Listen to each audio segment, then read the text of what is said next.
We crack open the cold one with the crew. RJ bringing brews, AP got the scoop. Midwest vibes, growing quants, yeah, we grinding. Shells of Fox and Morse, keep your minds rewinding. Across the state, spread the word, that's how we do. From the grass to the cans, always something new. Raise your glasses, cheers to the cherry sauce. And every sip, till the stories evolve. Hear news blowing up, hear the chatter. Midwest Beer Show, race in the crowd. Borgia on the mic with the passion and blast. Dave C's got the knowledge for an history fast. What is up, everybody? We are back with another midway. You're getting into that song, ain't you? I know. I'm liking it. I have to put that on my Spotify, my workout mix or something. Welcome back, folks, to another Midwest Beer Show. Dave was over here nodding his head. So, yeah, back-to-back nights. Last night we had the best of 2025 with myself, and Dave was on briefly here, and we had the Alkanos. Half of the Alkanos was Ray. We had Chase from Nutmeg, and we had Shane from Shane's Craft Beer Review. Kind of giving some rundown of the favorite beers we had in 2025, and we may have a little bit more of a touch on here. I know Dave's got some prepared as well to kind of hit on, and I'll make mention of some as well. But it's the last beer news segment of the year. Oh, you're right. Next week is New Year 2026. So we'll be kicking off some of the things going out there. So maybe we'll make some what are you going to say? What is the word I'm thinking of?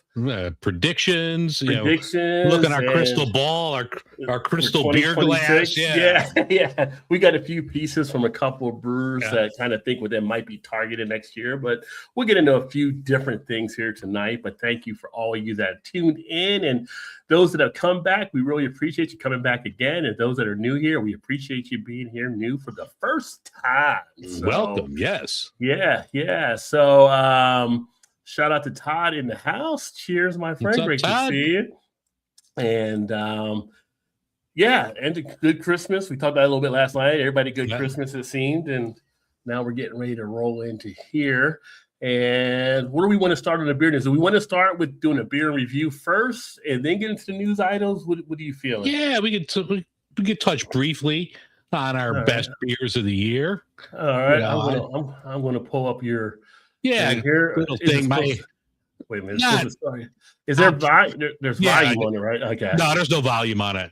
Oh, okay. The volume thing was there. All right. So keep scrolling. Go to the end. I got two more there towards the end of it. Here we go.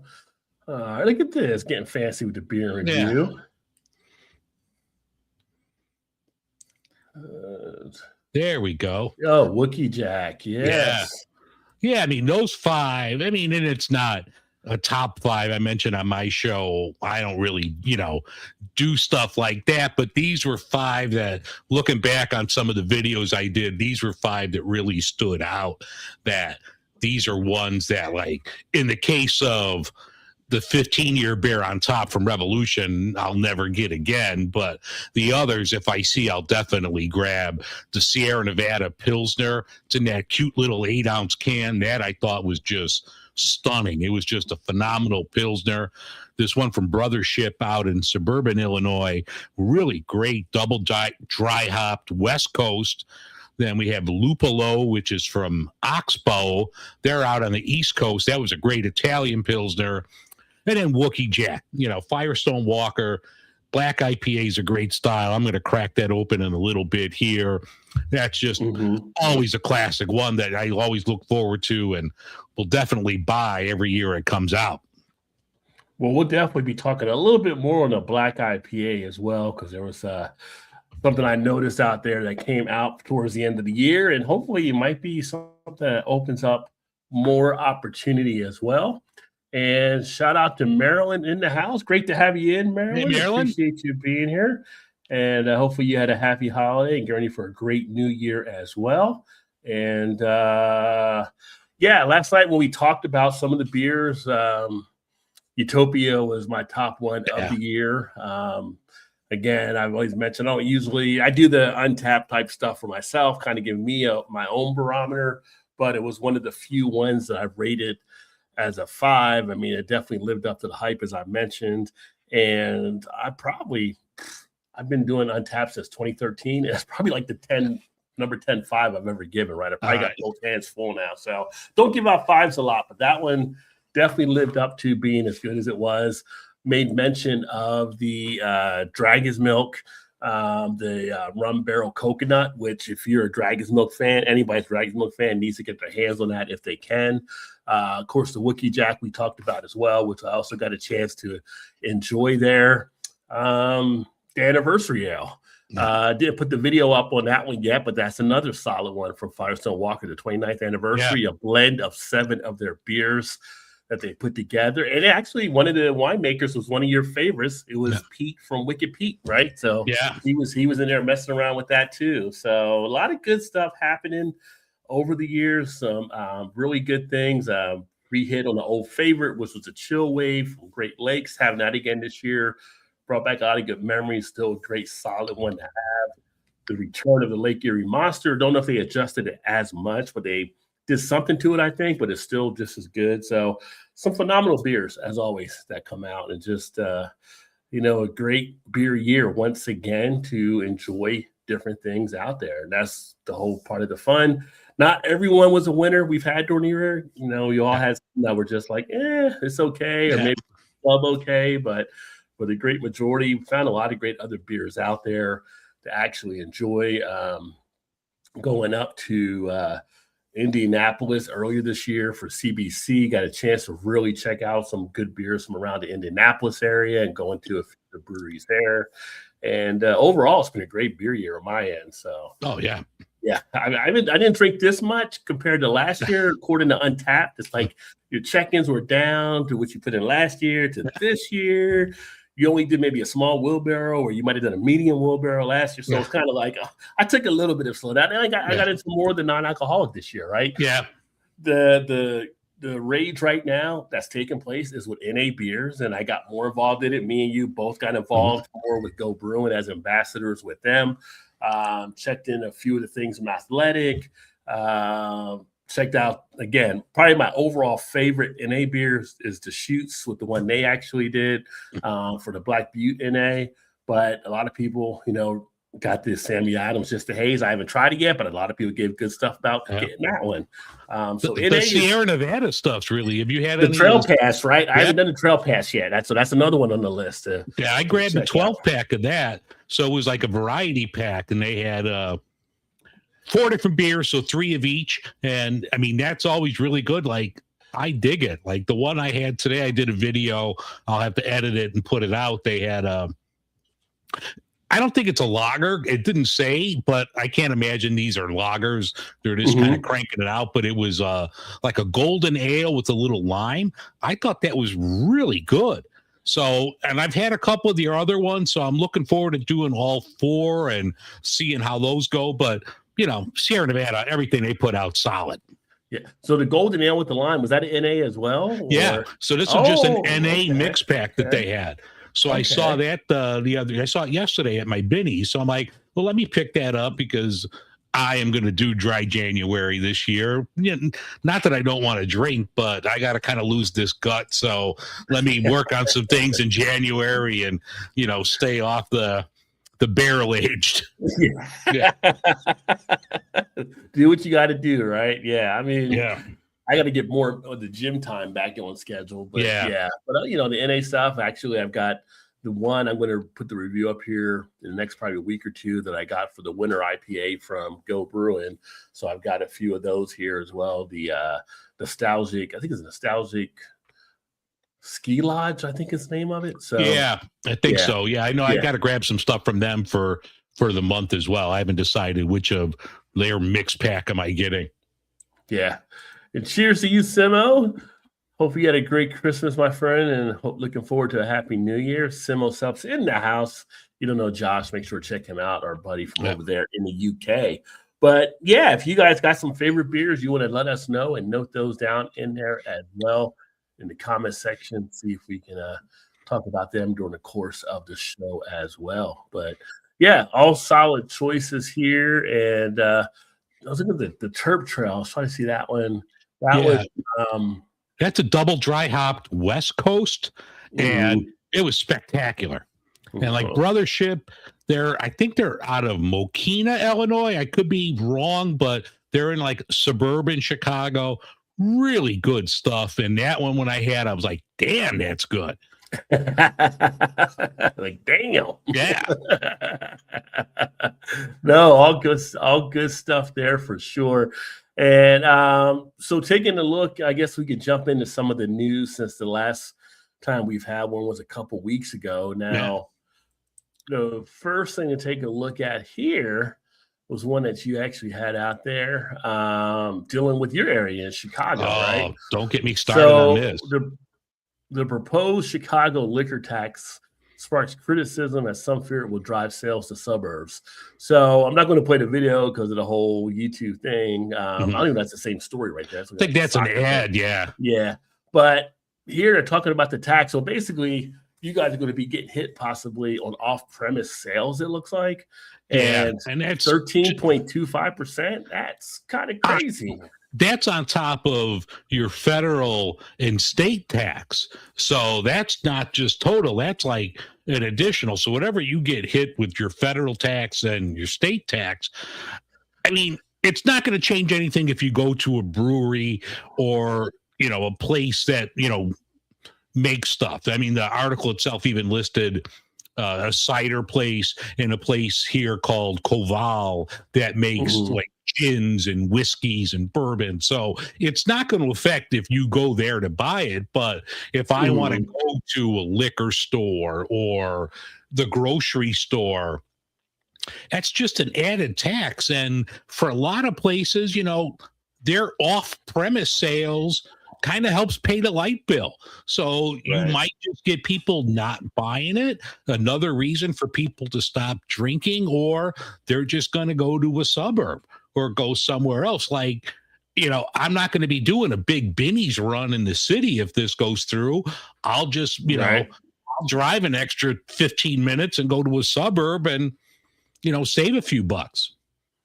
Yeah, because even like your local Jewel would be hitting that as a grocery store, so they would be having to put that out there on you too. Yeah, now this isn't official yet. They have to pass the budget by the end of the year, so we only got a few days left. But some of the things that are being proposed from the mayor, it just, in my opinion, just aren't cool. Like one of them is, if you're a large corporation, they want to charge like a head tax of like $30. Let me pull up the article. $33 per employee each month. So if you're a large employer, that's a big monthly hit. I mean, I don't know. I mean, I just think you're driving away business and shopping from the city. I think there's other ways, and I don't know. I'm not an economist. I don't know, but I think there's other ways that you could do this without putting the squeeze to people and companies that actually live and work here. Right. Well, it says they need 26 votes. So it's 50 of the alders. Is this being pushed like from the mayor? Because I know the mayor is a Democrat there. And I don't know if it's like, I think there's a majority of Democrat that you have in Chicago. So it's like from the Democrat side, they're trying to push this, or. Well, yeah, Chicago's all, I mean, you've got a few on like near the O'Hare side of Chicago that, lean more center and right. Okay. But as a rule, Chicago is blue. But yeah, I don't know. I don't agree with this. Right. I don't want to get too political here, but I don't agree with the mayor on this one. Right. No. Yeah. I find it interesting because I look here from Mike Morena, who they have quoted in here, who owns one of the liquor stores in Little Village, said they're struggling because tariffs have really affected the business, struggling because ICE raids have affected Little Village neighborhood drastically. We're struggling because inflation at an all-time high. And usually those would be kind of those things where Democrats would want to lift and not put more people under pressure. That's why it kind of got me curious, because usually that's something to take in note most of the time, where it's kind of like, okay, maybe we should back off of this type thing. It's not the right time to do something like this. But they may just be blinders on and moving full steam ahead. I don't know. Yeah, in a lot of places, like, even this new Kansas City Chiefs stadium that's going to be built in Kansas, that's going to be paid with like liquor taxes and things like that. So I guess, You're And just there's- like picking on the drinkers here. Yeah, right. There's not enough stuff we got going on. Now you want to Yeah. do this too. Yeah. You make us drink to begin with. Don't make it worse. I think the line here is of one person, whoever is negotiating this thing, Yeah. please call me. Yeah. Yeah. It goes, yeah. Yeah, I can see where people would not be happy about what is taking place No. there for sure. So that'll be interesting to keep an eye on. But yeah, Yeah, hitting we'll people see. on more You know- taxes is not always the thing you want to do. Yeah. And we'll see. We got 4 days left of the year. We'll see what happens, but definitely, I mean, my personal opinion, I don't think it's cool, but Right. I don't know. I mean, you got to get the money somewhere. I don't know where you're going to get it. But it has to come. It has to come from Yeah. somewhere. And I was looking there, I realized I did not have a beer in my hand at the time. So Oh, I was looking to see what I was going to drink here. What are you drinking now? Because you are drinking. I just finished that. I was going old school and had an old macro, but I'm going to do a Wookie Jack right now. I'm going to crack this one open. We talked about it a little bit, but Black Rye IPA from Firestone Walker. If you watched the show Rod had out yesterday, I had that there. It's like one of my favorite beers, and it comes out once a year. Black IPA, you get all the roasted malt notes, the chocolate malt, you get notes of everything with the rye and then with the hops. Perfectly balanced beer, one of my favorites. There you go. And I'm going to actually start out with something a little bit lighter because my one beer I didn't take out, and it's a stout, and I wanted to warm up because I know how good it is because I've had one already of it. So I'm putting that to the side, but I'm going to go ahead and drink one of the Rheingeist Oh, there Cincy you Lights, which are not a bad deal. I mean, if you're Okay. if you're like a macro drinker and you're trying to get into craft, or you want something that maybe is more of a macro feel from a craft brewery, this is a good one. This is definitely better than I would say like a Bud Light or a Coors Light or any of the kind of stuff like that. And Okay. price wise, you get a 12 pack. It's so funny. It's like a 12 pack was $12.99, but they give you a $5 rebate, which I thought it was going to be an instant rebate at the thing because it says instant rebate for cash. Well, you get a printout at the cashier. It's like, oh, you got to mail it off for the $5. Like, oh, didn't Now- realize that. All right. Was this $5 rebate at your Kroger? Yeah. So I'm going to call someone a jagoff on this show. I usually do that on my show. Haven't done it in a while. Bring the jagoffs on. So we have two main grocery store chains here. We have Jewel and then we have Mariano's. And Mariano's is a Kroger company. So, every week I go through the apps and the ads, what's on sale. Let's see if this place has a good deal. I'm going to grab it there, vice versa. So my Mariano's app, $5 off Rheingeist. Can't go wrong there. I'm going to go to Mariano's and get some Rheingeist. I figure I can get Truth or whatever. Mm-hmm. They don't sell Rheingeist at Mariano. So I went in there for nothing. I'm like, where's the Rheingeist? We don't carry that here. I'm like, well, your app has $5 off. That was like the first thing you showed me, probably because I drink too much, but I'm like, now I can't get it. Jagoffs. I guess you could get it, and whenever you go to one of the Kroger chain stores, you can use it there, maybe. But Yeah. you can get Rheingeist in Illinois, though, right? Just not there? Actually, the next one I'm going to have, I have Bubbles. Okay. So I knew because you could get it here. So I'm like, all right, they're going to carry it at the Mariano. So I'm cool with that. Yeah, Well, and I looked all over too. I'm like, I'm looking under shit. I can't find. I'm like, damn it.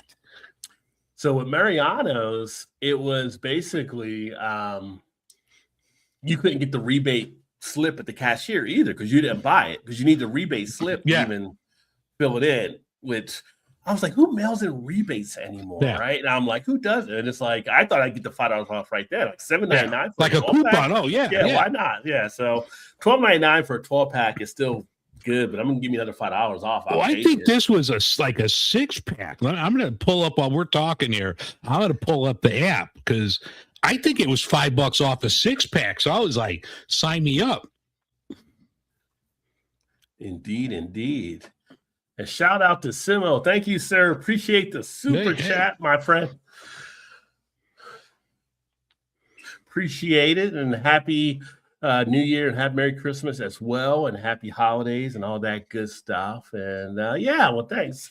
It always helps to beer fun. Never required, but always appreciated.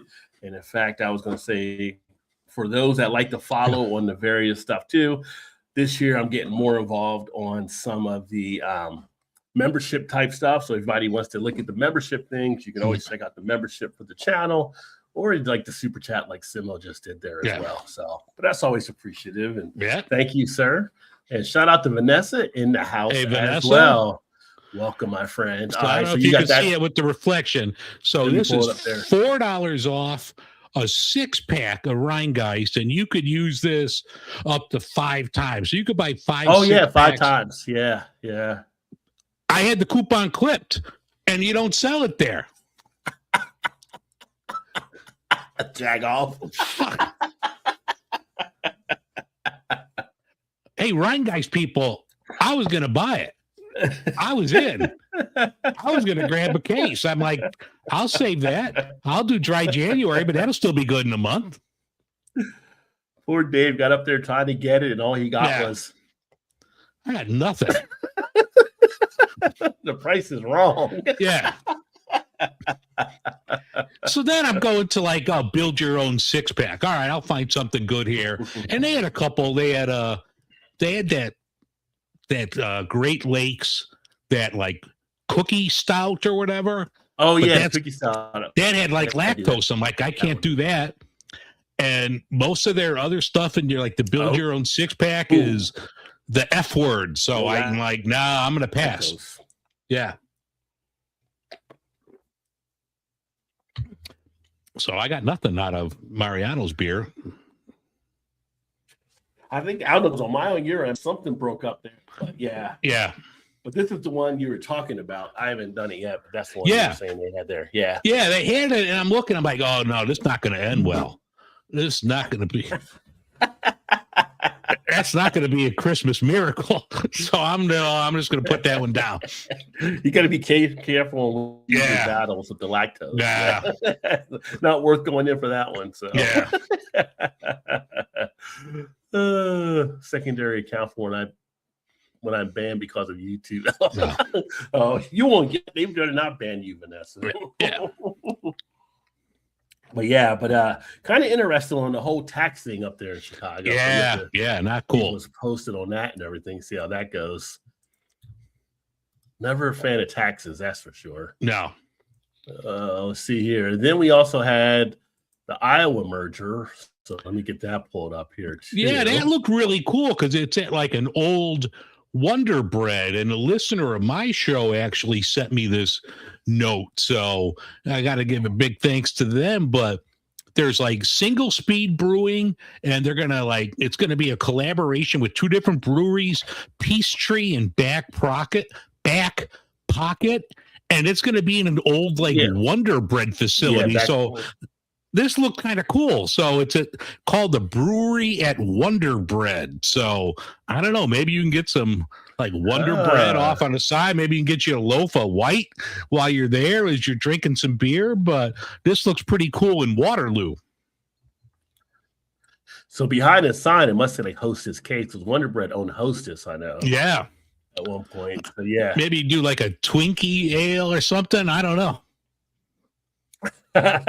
Maybe. I don't know about they might do a snowball stout. I was never a fan of the snowballs though. That was I love me some snowballs. It had the flakiness from the coconut type stuff. I couldn't mess with it. No, sir. You know what? I love Twinkie. It. They were gone. You can't find them anymore. Remember the Hostess crumb cakes?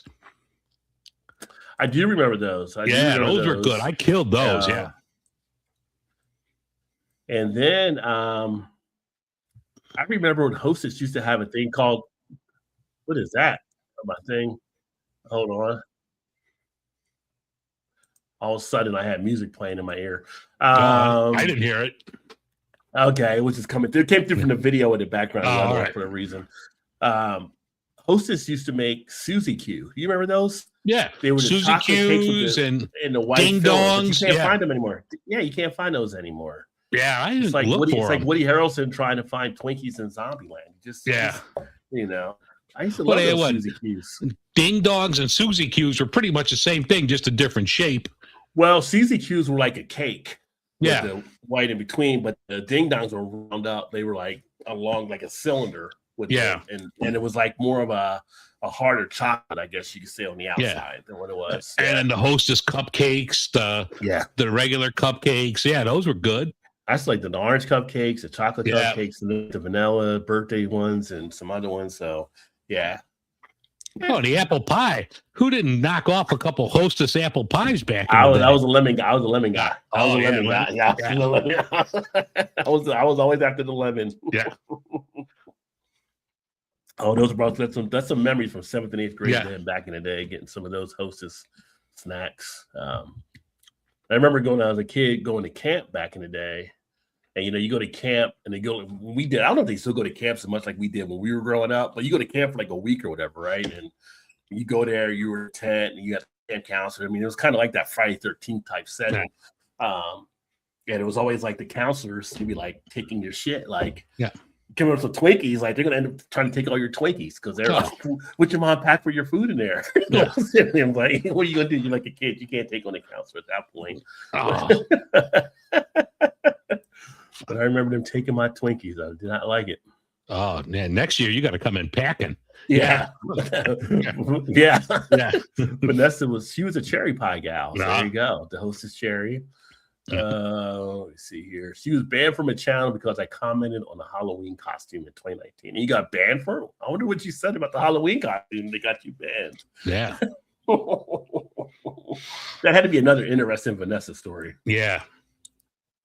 The Budweiser Brewery in Fort Worth next to the Bimbo factory, Bimbo owned by Wonder Bread.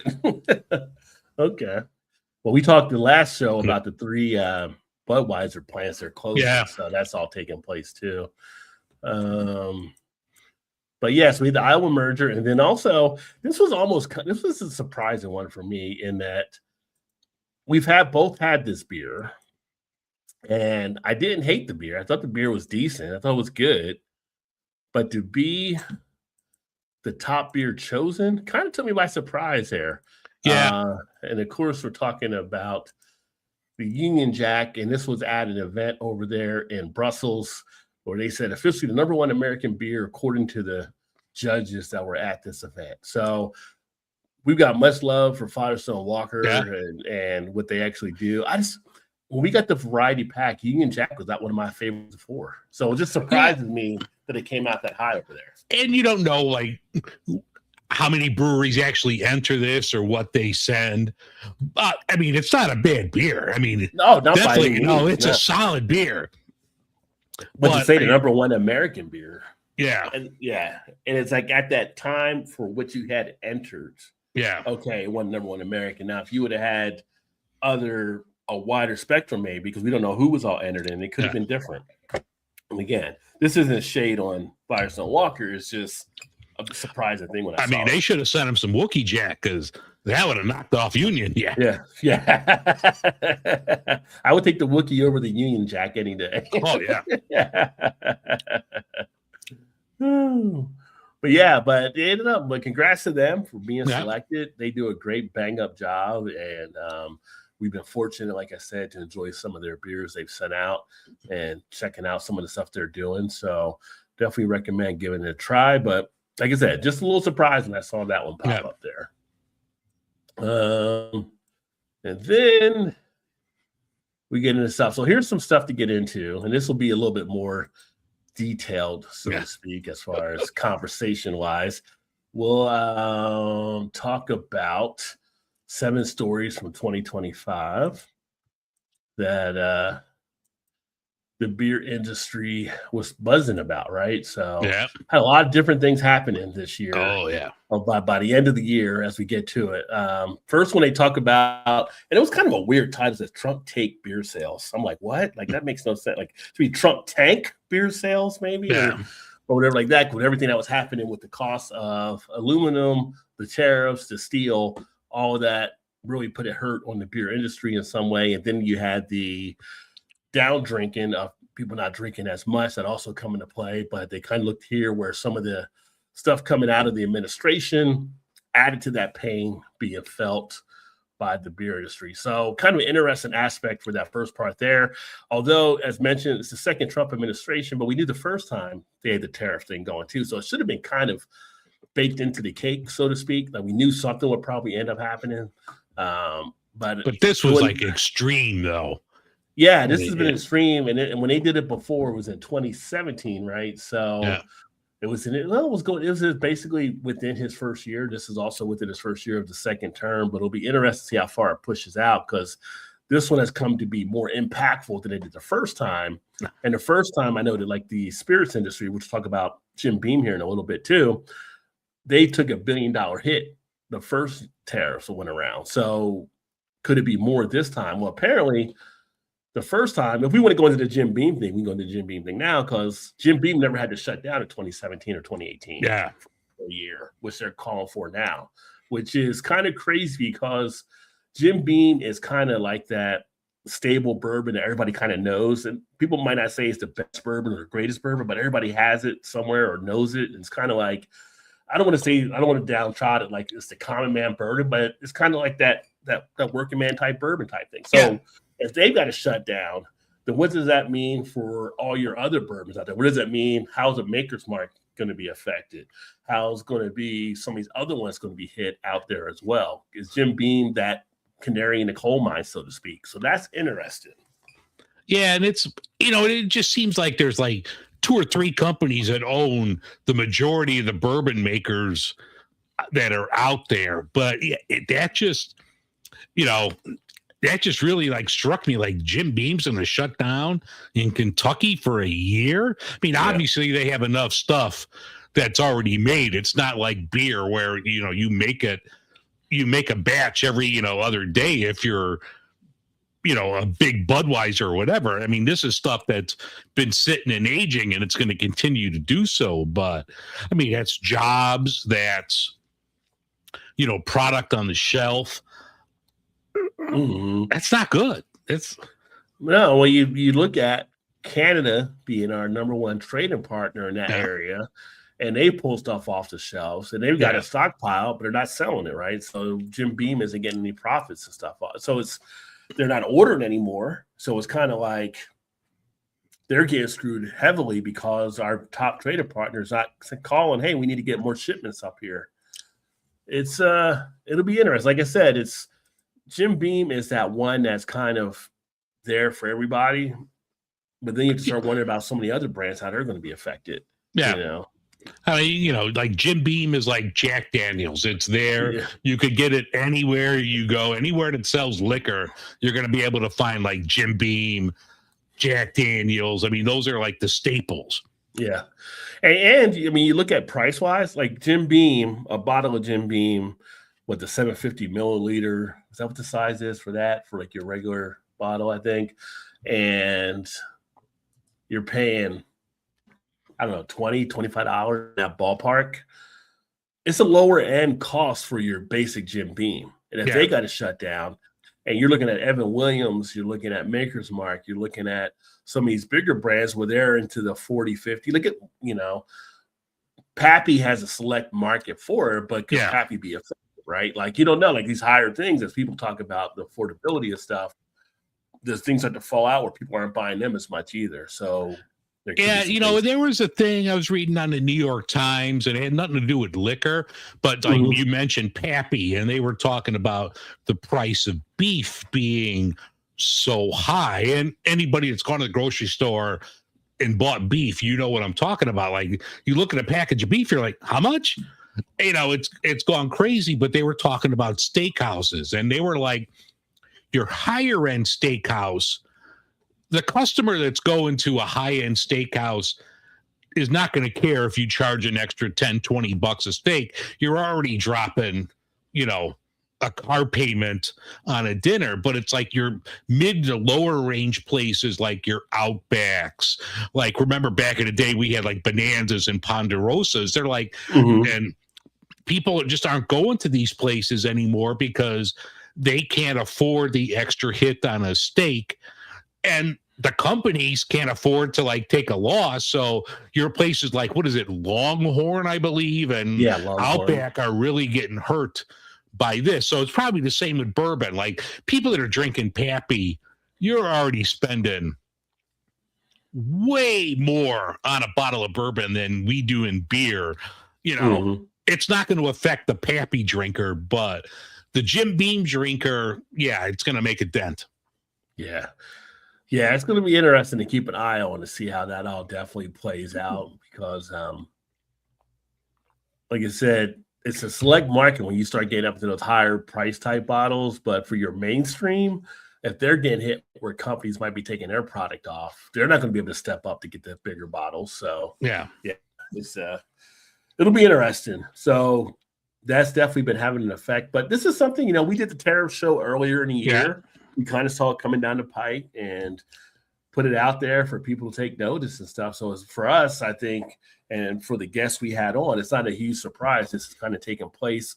But at the same point, it's like we never saw anybody have to shut down for a year. Everybody kind of just scaled back or whatever and kind of rode it out. So this is a little bit more of an interesting twist. Yeah. Yeah. And then the second part, the second story, was the retreat of the macro brewers, as noted in the story. And this is from VinePair, for those of you watching as well. Yeah. The piece here.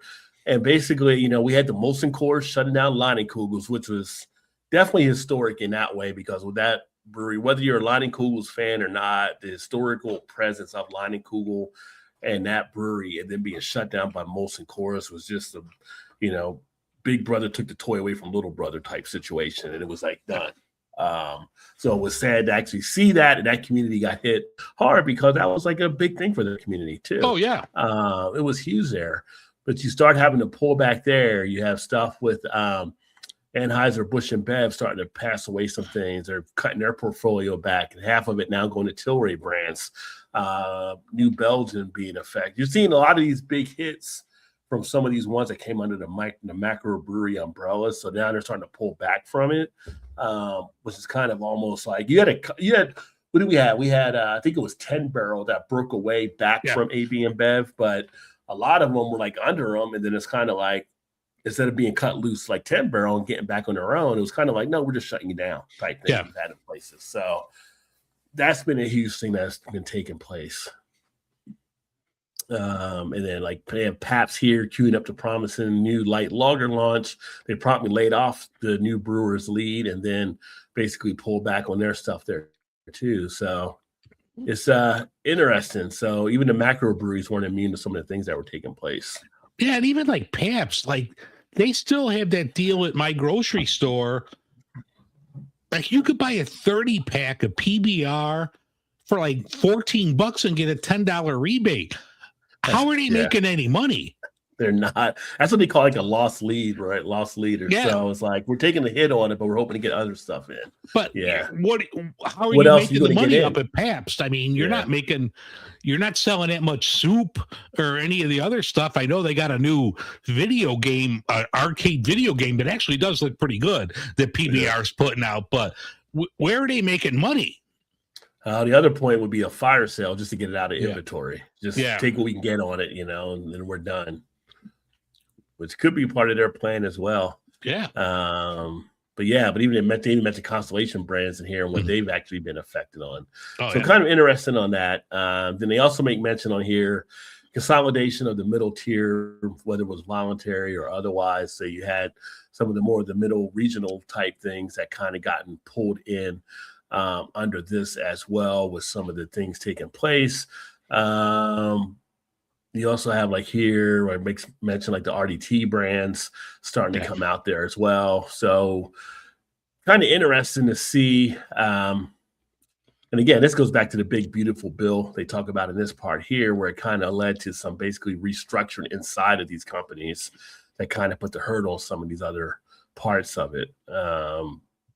Southern Glazer's Wine and Spirits sold its only owned distributorship in New York to the Mega Wholesale in August. And while AB and Bev was laying in the wood to independent bud distributors over Les out of code sales of Busch Light Peach, they were selling the old shit, man. Well, out of code sales. Among other fractions, people did like that Busch Light Peach from what I was hearing though, but I guess even the old Peach was still good. So yeah. I don't know. It's interesting to see what's taking place there. Then of course, this is a big one now with the hemp beverage industry. The things that are taking place there, THC grabbing more space, but now THC might be facing their own uphill battle. Depending what state you're in, it was taking place there as well. But it did upset the apple cart this year because people were like, oh, I can do this instead of doing that. And I'll feel this way instead of that way the next morning. And so people went down the THC road, with whether or not it's the not having to face maybe a hangover, which if you're worried about getting a hangover, maybe you're drinking too much that night. Just throw that out there, right? So, you can drink and not to worry about a hangover if you're not over drinking. But then THC that was pulling some stuff back. But now they might be getting pushed to the side. So in Ohio they will. In your state, it's going to be. Yeah, in Ohio, it's going to be interesting. So here in Ohio, the governor put a 90-day line veto on it. The thing is, the veto can be overturned by the state legislature. 2/3 they can overturn it. Which the state legislature, just like the governor, they're all Republican on that side. Well, not the whole state legislature, but the majority of it. And they're getting a lot of stuff from their constituents about how it's hurting the industry here and how they're expected to be taking these major losses. So it'll be interesting to see how that plays out. They've overturned the governor on other things in the past, but they are definitely getting pressured to not let this happen. So that's something to keep an eye on here for sure to see how that all plays out. But even not just here, other states are kind of facing stuff out there too. Even California was trying to do THC. It's like, whoa, you're California. You're supposed to be relaxed, laid back, go with the They know how to party. Right. I mean, Go ahead. It's just like, why are you guys acting this way now? What happened out here in California? Yeah. So somebody's palm's not getting greased enough. Yeah. That's with Ohio, California. Somebody's not greasing the palm. Yeah, it mentions California and Texas. Texas, I can understand Texas being that way, but California, it's shocking. So, and hopefully, it doesn't hit like a Colorado or something like that. Though Colorado's not going anywhere. They become more like California, but nobody thought you could ever be more like California. Yeah, but which would be great because I'm actually talking with our friend Julie to have her come on here hopefully the next month or so. Oh, we'll sweet. be talking about some of the stuff and the launch of her Kick Fizz brand as well. So stay tuned for that. Yeah, Peggy had some Kick Fizz, and Peggy really enjoyed it. Awesome. Well, I'd say here in Ohio, people were stockpiling it out of the stores. So, because before they had to get to that 90-day, everything had to be gone. So interesting. And then the twilight of the first wave. This was an interesting piece because obviously more recent, the big name was Rogue. Yeah. Shutting down their stuff, but you also had True. And then you had Upright Brewing out of Oregon, which I was not as familiar with, but True and Rogue, two dominant names in the industry, more so Rogue for sure. Everybody, like, if you've done craft beer for any number of years, you had to have Rogue at some point. Like everybody did, like Dead Guy Ale. You had to have something of theirs. And to see them actually have to shut down and go, that just like caught people off guard. Then you had like how much money they were in debt, because we thought initially it was like $5 million. You didn't find out it was like $500 million or something. It was a crazy number. Like $5 million wasn't even their rent that they owed. Like yeah. But it's kind of like, and Jim Cook had to come back to Sam Adams, but they almost got themselves in a hole with the whole Truly thing. And one day Truly's on top of the world. Next thing you know, it's getting stepped on by everybody, right? So like Truly was right behind what was it, White Claw. Like when Seltzer started coming around, like 2020. I mean, it came out a few years before that, but Truly wasn't that far behind White Claw, and they kind of just got step aside, son. White Claw's coming through, and everyone else, and like. Yeah, Truly, like, I don't know. I mean, you see it out there, but when was the last time anybody bought a Truly? Yeah, that's the thing, right? I mean, with Jim Cook, I mean, they're still making money off that Twisted Tea. That's probably their leading money maker. Yeah, the Twisted Tea still sells, yeah. Yeah. Yeah. Well, your point there was led to the other one that's listed here too. Like, when's the last time anybody did it? It's the same thing with Anchor, because Anchor's listed on here. Yeah. Seeing them have to get down. They actually went down last year, but they haven't made a mention in here. It's kind of just talking about when they went down. And again, our friend over there at the Greek Yogurt purchasing them, but hasn't really done anything with them yet. So, yeah, the latest thing I read with that was like he was talking about just pulling out of San Francisco and contract brewing. Like that like defeats the whole purpose of Anchor. You bought the name, you bought the building. It's a San Francisco company. If you're going to contract brew that anywhere else, I don't know if I'm buying it. Well, it's a San Francisco icon too. Yeah. But well, it says no one here. Through tipsters tell me they're starting to see a few signs of life at the San Francisco firm. So we'll see. Yeah. They're keeping an eye on it. Yeah, and the guy who wrote this article, Dave Infante, his fingers on the pulse of everything. So if tipsters are telling him, he knows something. Yeah. And I had a chance to meet Dave earlier this year. I was at the Ohio conference, and it was awesome. Yeah, he's definitely right on it. He's like, ace reporter out there on the man on the beat, so to speak. So, and then we had the March of the Ready to Drinks. RTD just came in ablaze. If it wasn't the NA, it was like the RTD was probably the second biggest story you were hearing about. So many more people were kind of turning that way as a competition for what beers face. So whether it's a Twisted Tea, whether it's some of these RDT cocktail. Like I've got a couple of videos coming out on the Off the Rocks cocktail series and a few of the things they're doing. It's $9.99. You get a 20% drink ABV, and it's just like a nice, cool cocktail to chill with, right? So you're looking at that versus some of the craft beer prices. You're like, well, I'll just get this, and I'll just sit here and watch a movie or chill or whatever I want to do. You had the Surfside, the Sun Cruiser. They're talking about here in the article, but Cutwater making their name. Cutwaters was a big name this year. People were seeing them grow. So you're seeing a lot of these RTDs start to take up space. And, when you go into some of your stores, your grocery store, your beer store, you've got some pretty good cooler space now dedicated to RTDs. Yeah. I mean, I'm sorry. I was just making a face. I just opened up an NA, one of these. We were just talking about it. This is Sierra Nevada's Trail Pass Hazy. When I opened it, I'm like, somebody smoking weed in this? I mean, I'm in my office. There's no one in here smoking weed. I'm like, what the fuck is that smell? And this does not smell good. It doesn't smell good, or is it just too dank, too resiny? Because resiny would be the weed smoke that you weed. Yeah, it doesn't smell good. It's funky, like a funky aroma. I mean, it tastes better than it smells, but what's the date on the candy? Does it have it on it? I'm gonna spill the rest of this shit. I thought you put it all in the glass. Yeah. It's not that bad. Only like a couple months old. Okay. Well, there goes my Sierra Nevada sponsorship.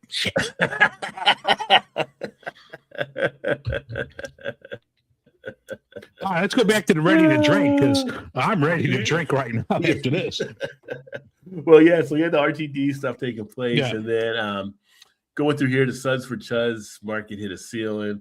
I guess they're talking about, what kind of some of the celebrity type things they're doing, but it makes mention like Hulk Hogan dying, and then Real American Brand. They got a little surge after he died because of people feeling sentimental, but they've been struggling a little bit since then. That ultra right, 100% woke free. I don't know what they're going to do with that thing, because I'm like, you were charging people like 25 something for a 6-pack, and they didn't even make it. They haven't even made it. Make it right, and with shipping, it was just a grift. Plus. Yeah, that's just a grift. Yeah. And I remember Armed Force Brewing. They ran into issues where they were at, because I want to say they were in, I think, South Carolina, and some of the people in that community came out about some of the stuff they were down there. And I don't know if it was like anti-LGBT or something else they were doing down there, but they ran into stuff in that community as well. So they were in trouble as well. So some of these ones out here, I mean, there's nothing I was going to be drawn to drink any of these for the most part anyway, but it's just kind of like they kind of, with all, I guess, probably the way that things are set now, as far as some of the battles we're seeing, so to speak, and being craft beer is probably more left and right, they're probably feeling a little bit of the hits because people aren't coming out there to drink their stuff. So Yeah. and then the people that might come drink it, they're struggling to pay for whatever they got to pay for. So yeah, it's kind of interesting for this year. This is Apocalypse Now. This part here talked about the basically him the trying to kill THC, cannabis. which we talked about. Yeah, he's trying to kill the whole cannabis type thing under the newer stuff. So, But then they just moved it from Schedule 3. He just moved weed to like a lower class. So who knows? It changes daily. Yeah, they went from Schedule 1 to Schedule 3, but it's still not legal. But the penalties that would be assigned to it if somebody got in trouble for it wouldn't be as strong. But it's a mixed match. It's like, what day of the week is it? Okay, we're going this way today. So, but that's been kind of some crazy, and then it has like the ups and the downs. Talking about some of the different beer companies, some upside. Alamo Beer acquired by SKJ Capital, Clean Alcohol Collective, around ingredient transparency, which is good. I'm all about that there for sure.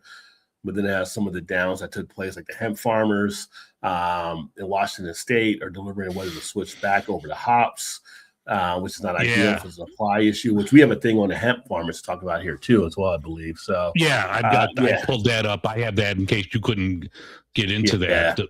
Yeah. So some interesting pieces on that took place. And then, you know what I'm going to do? Since we just talked about the hemp, I'm going to jump over to the hemp one. So I'll pull that up here, then I'll go back to the Brewers Association. Let's see here. There we go. Which is actually going to be something pretty interesting. Now, you may know more because I think you had the Brewbound. I've got the website up here. Yeah. I mean, if you would have pulled up on your, because mine's going to just give you that insider, stay informed, be competitive type thing. So, but I mean, the article here was talking like not about us as consumers, but the farmers, who the farmers are getting hit, and especially like people that were starting to grow hemp, because you had this market for the THC beverages, the gummies, everything that was under the last farm bill in, 2017, 2018, whenever the last farm bill came out. Now these people, they don't know what they're going to do. I mean, it's not just something, I mean, this is something that's planned out years ahead of time. So if this thing actually goes through in November, like, you need to start planning now for what you're going to plan for 2027. You need to have all the wheels in motion. So, you got to get everything in and get it laid, planned. I mean, I'm sure everything was already set up for hemp in 2026, but what are you going to do in the future? And I know with tariffs and everything else, like, we had to give farmers a bailout. Go figure. Right. So what's going to happen with this? Are they going to go to different products? Are, like you mentioned in Oregon, they're going to, some of them are just going to start going back to hops, but now you have people that aren't drinking as much. So is even that going to be profitable? I mean, you just might have to go to some other grain, and we'll see how this cycles out, but you might have hop shortages and you might have hemp shortages coming up in the next couple of years. It's not going to hit us now, but looking like down the road another year or two, it's not good. And there was a thing from the Kentucky Hemp Association, and they were just saying it's going to have a devastating impact on the farmers and small businesses by destroying genetics developed to conform to the definition under the 2018 Farm Bill. So, I mean, it's just not good for like the working people, the farmers. The farmers are what built this country, and now, they don't know what to grow, anything. It's just messed up.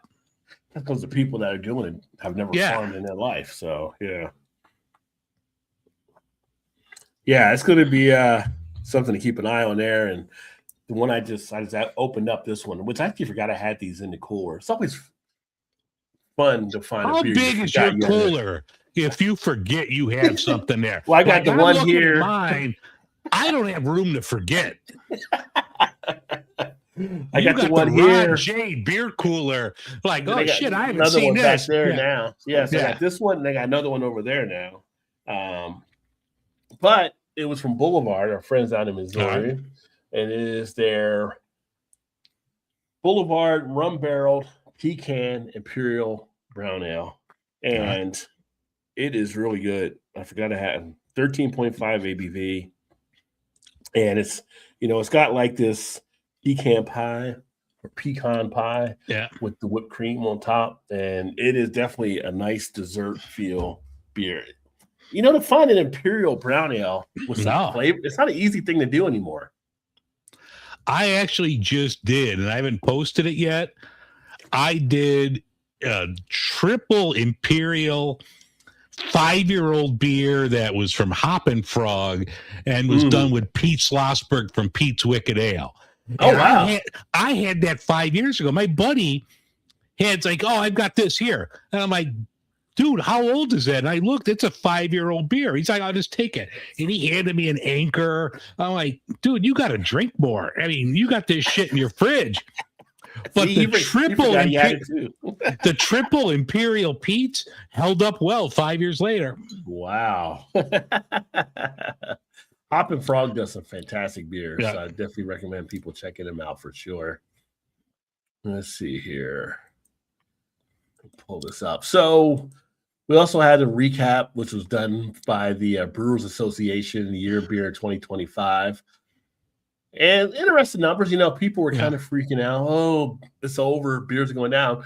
The number of small and independent breweries in operation they had totals 9778. It really didn't go down that much at all, if anything, actually. Because I think last year was more around 94, 95. I think, and last year we were down 40, I think. Yeah. I think this year, by the end, we might be even up a little bit more. No, it said like, or is it? There were 268 openings and 434 closings. So definitely took a small hit. But So we finally probably hit that 10,000, bumped our head on the seal, and it came back down. Yeah. But 97, 78, I remind people, in like 19, I think it was 83 or 84, we only had like 350 basically breweries in the country. Oh, yeah. Even look at like 10 years ago. It's probably more than doubled.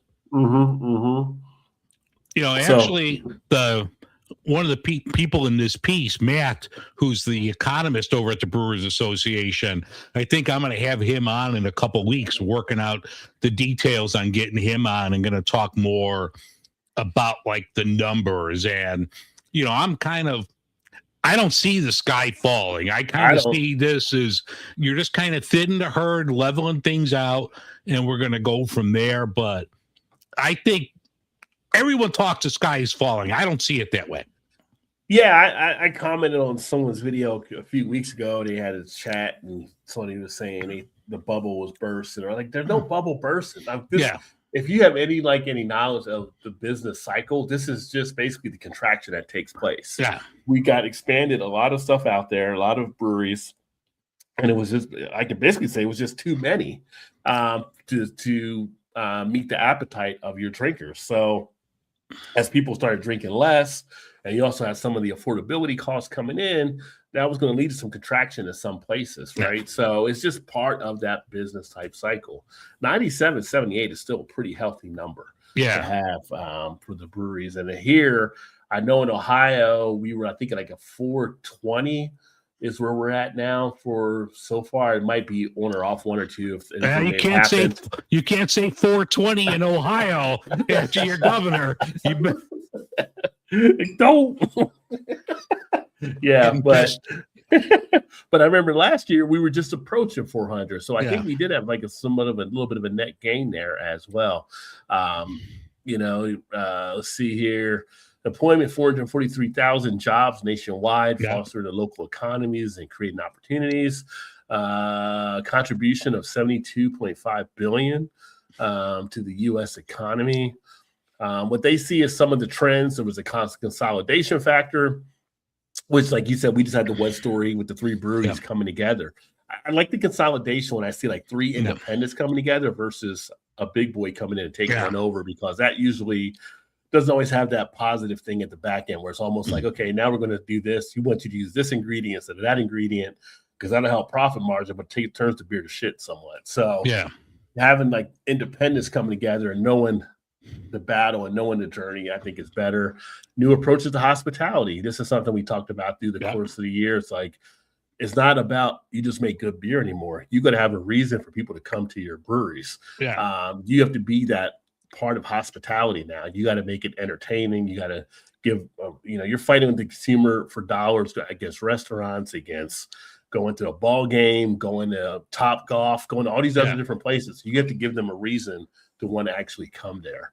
And then the growth in the low ABV was a big factor that took place this year, which for those breweries that did adapt, they are seeing some good results coming out when they have that NA option or a low ABV option, or for a company like Go Brewing that says, hey, if you don't want to make it, we'll just contract with you and we'll provide our stuff to your people. That's been a benefit as well. Well, look, I pulled up the raw data from the Brewers Association, and we have twice as many breweries that we did 10 years ago. In 2015, we were close to 5,000. We're close to 10,000 now, and the number stayed pretty stagnant. We've been in the 9,000 range since COVID. So you have to look from like 2015 to 2020, you almost doubled. So it's been leveling off, but there's not many businesses that can get a double in growth and continue to going. Sometimes there's just, this is leveling, and now we're going to see who stays, who goes. But for a beer drinker like we are, there's never been a better time. There's so many good places out there, and many of them are within a chip shot away or a walk away from just getting some good, solid beer that we couldn't get 20 years ago. Right. That's what some people, I think, fail to either remember or fail to know of how good things are right now in the beer world. And to be a beer drinker now, it's like you couldn't ask for a better time with all the different stuff being done and the experimentations and just the different things that are coming out. I mean, it's crazy. It's a great experience. And shout out to Ryan in the house as well, Cincy Brew Dads. Cincy Brew Dads, another great channel to follow. Pecan pie beer, it is awesome. It is awesome. I didn't mention this one last night during the show because I forgot I actually had it up, but I didn't fully rate it out yet because I didn't put the review up. So, but yeah, as far as a beer to have this year, it's one of the top ones as well.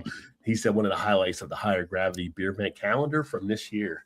Yeah, if you can get your hands on this one, definitely recommend. I still got the Neapolitan beers I got to do for them as well. Boulevard's always doing some nice stuff out there. And, they had their own issue last year, and they worked it through with the employees taking control. That's why I didn't, pull away from Boulevard. And the employees were like, no, we got it covered. Give us a shot. We're going to blah, blah, blah. And they handle what they need to handle.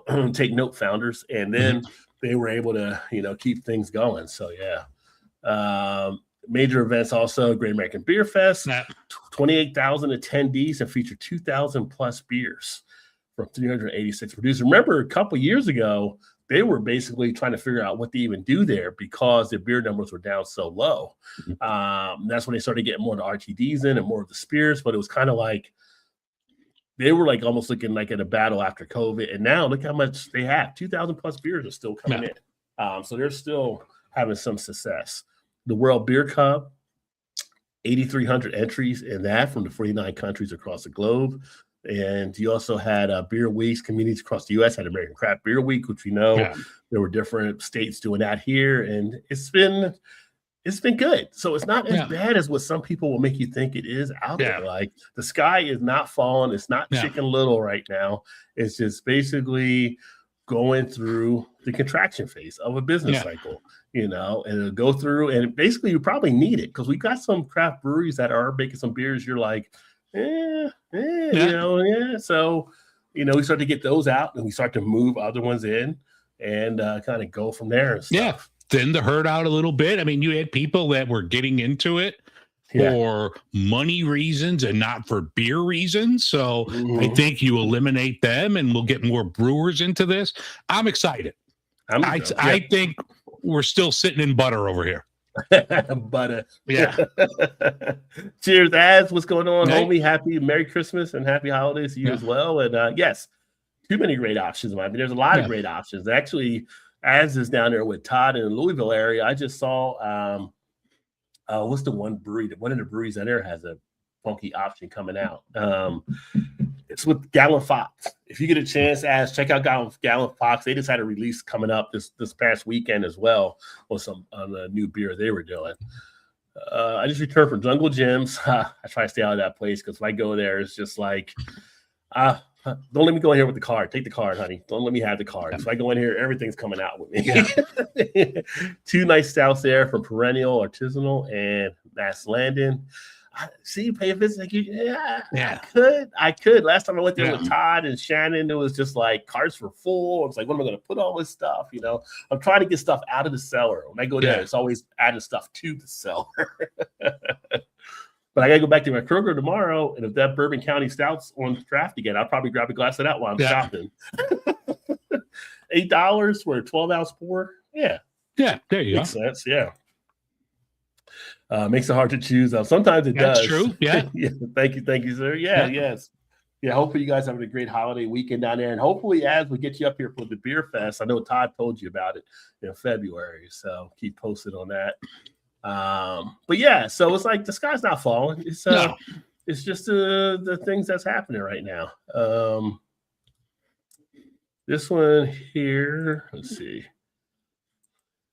So this is kind of interesting too. So again, we don't really get heavy political on here, but it's almost like the elephant in the room where you got to talk about it at points, right? So, so this piece was actually ran out there.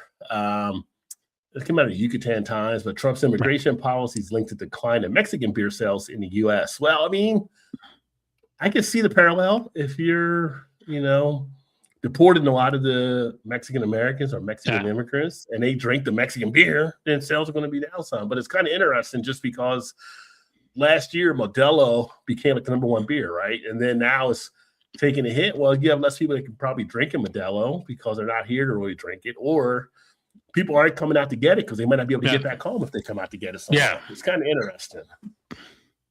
But Constellation was talking about the numbers there and how they're actually being affected there as well. And I think did Modelo get passed off by Mick Ultra as the number one beer now in the country? I think so. I think I read that too. Yeah. So Mick Ultra I think is number one now, but I can see what they would say. There's definitely an effect that's taking place along those lines. I mean, they still got some of their popularity. I mean, people will drink a Corona. I know people will drink a Pacifico.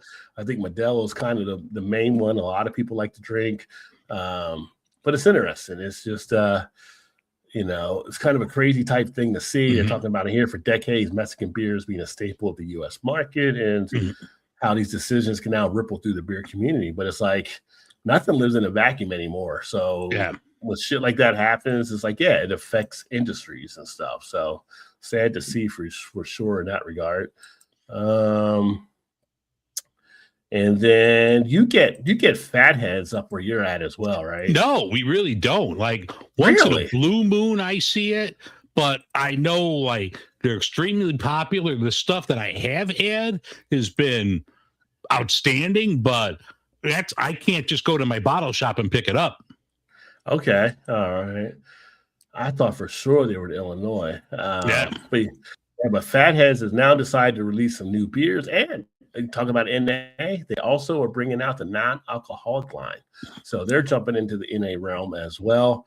They're bringing out the 3 beers that are listed here, I believe. Yeah, the new Excursion Brewing. Oh, I mean, no, it's not that. Where'd it go? Headhunter. Hazy Headhunter IPA, because they have the Headhunter, so they got a hazy coming out early March, also debut in early October. Fresh hopped Headhunters. Always have a fresh hop version, which would be pretty good. And then let's see. No, this is theirs. Okay, the new Excursion Brewing Company. Well, no, that's under Buckeye Brewing. No, wait a minute. That's okay. These are separate stories. I thought it was the same story, but these are separate ones here. The New Excursion Brew Company, they're going to have a wild berry, ridge tart raspberry, and an easy peasy Mexican style, and a. But those are the Excursion. Looks like it's all NA beers, so that's probably just going to be like an offshoot then. Yeah, range of non-alcoholic beers. Yeah. And then Buckeye Light will be the sole offer from the Buckeye Brewing Company, which Fathead acquired a few years ago. Oh, so Fathead actually owns all of these, but they're putting it out under a different name, it looks like. Yeah. With the New Excursion, it's kind of an offshoot from them. It's kind of an interesting way to actually do that, though. Yeah. I mean, you would think because they have the name, you know, if you were to do something, hey, Fathead NA, just like this Sierra I'm drinking. You know, why put a different name on it? You know, you have a name that people know and trust. Right. But unless they don't want like somebody that's strictly non-alcoholic thinking this is going to be something that's regular. But, you know, I look at it from my point of view. Like I'm a beer drinker. I'm going to grab something from Sierra Nevada, from Deschutes, from, you know, you got that Guinness NA that's good. Right. You're going to go to a place that knows how to make beer. Yeah, it's almost like what do you give up by doing it this way? Because if you've got the name and the trust behind your beers, I would think as a consumer, you might be more apt to try that one versus if you saw, well, I don't know who this Excursion company is. I don't want to mess around and not like it or whatever. But you would think, but if it said Fatheads, you'd be like, I'll give it a shot. Fatheads usually does a pretty good job. I mean, unless, you know, they have the Fathead name on it, like Excursion from Fatheads. I don't know what their branding is going to look like. Right. I would definitely want to tie back to that power, though. Yeah. But they also have the Crumbleberry Cinnamon and Vanilla Honey Blueberry Ale, which was previously a limited release in 2025, will now be year-round. That could be something to definitely take a look. Crumbleberry Cinnamon. Yeah, that might be something to try. Limited variety 12-pack feature of 4 beers in the Bumbleberry family. Nice. Joining the original Honey Blueberry with the Crumbleberry, Stumbleberry Imperial Blueberry, and exclusive to the pack Bumble Shandy. Availability late April to late August. Okay, so they got some stuff happening. So yeah, Fatheads, people love Fatheads in Ohio. They put out some pretty good stuff, and you know, I volunteered their booth a few times at the beer fest, and lines are usually in pretty good distance for people that want to try their beer. So kudos to them in that regard. Well, I'm going to have you grab the next segment because I got to do something real quick. I'll be right back. Okay. He's got to do something. So let's see here. Let me slide on down. Okay, so there was actually a piece that came out in VinePair that I'll share with you guys here, which is kind of interesting. Yeah, I agree. The Crumbleberry definitely has my interest as well. And they asked 11 brewers what they thought might be some of the next big things to happen. Pimp My Sleigh, always good too. Yeah, we still got some of the Pimp My Sleigh at Kroger. I may pick up some Pimp My Sleigh tomorrow now that I think about it, because last time I was there earlier this week, they still had some. But they were asking 11 brewers next big style in 2025, right? So again, this is just from 11 that they ask. You ask a different brewer, you get a different answer every time for the most part. But what they came up with the list of here, 5 to 6% pale ales, which I'm pretty sure we already have a good amount of 5 to 6% pale ales, balanced beers, beer flavored beers, put that in quotes because I guess they're trying to get this old feel to it. The black IPAs, I'm all about the black IPAs. Please bring on more black IPAs, and I hope that one is true. We start seeing more of that. You know, Dave mentioned earlier with him drinking a Wookie Jack, we both had it, and that was a solid rye black IPA. I've had a few other black IPAs that have been really tasty as well, so I would love to see more of those on the market. Heavily bitter IPAs. Now, I don't know how much more heavily you can get. We have a lot of IPAs that do have some upfront bitterness that can be pretty strong, but apparently they're saying might be even more some bitter ones they're seeing out there in the forefront. European style lagers, I can see that. I can see where we can get more of those type of beers in play. One of the cool breweries when I was in Baltimore, for the 3 years we were out there that we went to was the Guilford. And Guilford actually ended up buying Flying Fish out of New Jersey. But the cool thing that made Guilford stand out is all their beers were European style. They didn't have like an American IPA, they had an English IPA, but then everything else was pretty much English style beers. And it was always refreshing to go to that brewery because you didn't have like that hazy IPA type crowd or the regular IPA. It was just all like more, I don't want to say it was more defined, but it was more of a different type of presence where you could experiment and find out other different styles where other breweries weren't putting them out. It really makes them stand out. So I would love to see more European style lagers in play. Sessionable, low ABV beers, I can see that. I can see breweries coming out more with table beers, which are usually between your 2 to 3.5% type beers. I can see those coming into play. I can see more of the Munich style Helles coming out. They've been becoming more popular at a lot of different events and a lot of different festivals where people have really been enjoying those beers. Oktoberfest this year here in Cincinnati, when I was down there at that, I've seen a lot of the people really enjoy some of the Helles from some of the different local breweries. Single origin beers, classic lagers with American hops. I think that can easily be a great thing. We used to have the, it was that whole thing. Is this a pale lager or is this a cold IPA? Because it felt like they're both kind of similar. But I love a nice hop bitterness with the lager as well. So I would love to see more of that. And remember, some of them called them India Pale Lagers? That's what it was. Yeah. India Pale Lagers. Yeah. And then you have the table strength Saisons, which you shouldn't have to really say table strength Saisons because the original Saisons were table. Because it was for the farm workers doing their breaks. Oh, yeah. They couldn't get hammered, so they were drinking like a 3%. We just made them bigger ourselves. Yeah. But it should be like true Saisons. Like, that's the only way you want to have it at. Like a nice, like a Saison, a good farmhouse style that are those low ABVs. Mm-hmm. Yeah. Even like, I don't know if it was on here because I jumped in late. Like English Mild is such a great beer. I mean, I know Rev puts one out, but they're very hard to find. But I remember some like European, they were kind of mild. It wasn't the English mild, but one of the most delicious beers I ever had was like this Lithuanian beer. It was a dark lager. It was only like 2.5 to 3%. But the malt, and it was so flavorful. Like you would definitely like that would be something I would drink every day if I could. Yeah, I mean, with the old English mild, they weren't like heavy. So yeah, I mean, you can have something like that with lunch, or have it with a sandwich, or whatever. Go right back to work and be fine. So but yeah, so the breweries they asked, like this is the head brewer, Storm Cloud Brewing Company, Frankfort, Michigan. Talking about how they've done so many of the double and the triple barrel aged pastry styles, lagers, pilsners, and blah blah blah. So he was saying what he wants is a return to the 5 to 6% ales, pale ales. But I'm like, I think you might have been away, but I'm like, I'm pretty sure we have some 5 to 6% pale ales already out there. So it's not like, I mean, maybe where he's at, they're not in demand, but I feel like I still see him in spots. Tim Adams was Oxbow Brewing out of Maine, which I've heard a lot of good things about. That was one of the ones that was on my top 5 there. They did an Italian Pilsner, Lupolo. Phenomenal beer. Yeah, and he had noted his one here was Mr. Full-Fledged Balance, the more balanced beers. I think is what he is selling his. Yeah. Beer flavor beers. So, no, that was Jonathan Porter here with Smog City. I've had Smog City beers. Those are pretty good too out of California.